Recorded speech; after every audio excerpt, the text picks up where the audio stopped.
First మిరగాయలు వేయించాను. కొబ్బరి మిరగాయలు పల్లీలు వేయించేసి కొంచెం చింతపండు వేసి ఉప్పు జీలకర్ర వేసేసి మిక్సీ పట్టేసుకుందాం.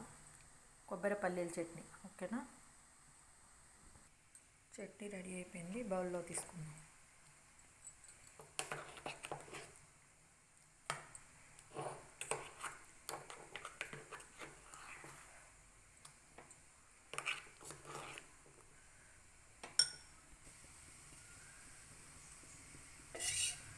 కొంచెం ఆయిల్ పడుతుంది, ఎందుకంటే మనం ఆల్రెడీ వేయించుకున్నాం కాబట్టి కొంచెం ఆయిల్ వేసుకుందాం.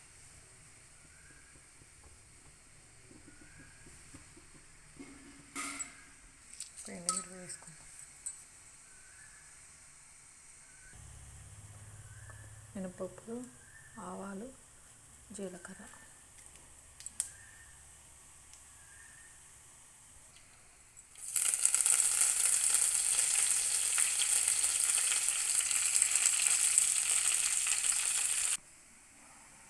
కాచి చల్లార్చిన పాలు.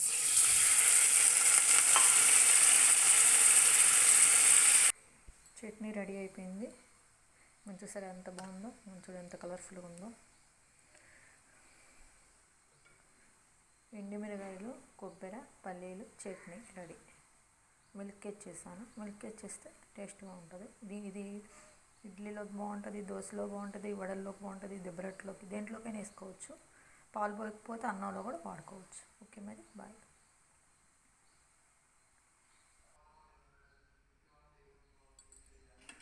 ఇడ్లీ సర్వ్ చేశాను. ఇడ్లీలోకి పీనట్ చట్నీ. ఓకే, మరి బాయ్.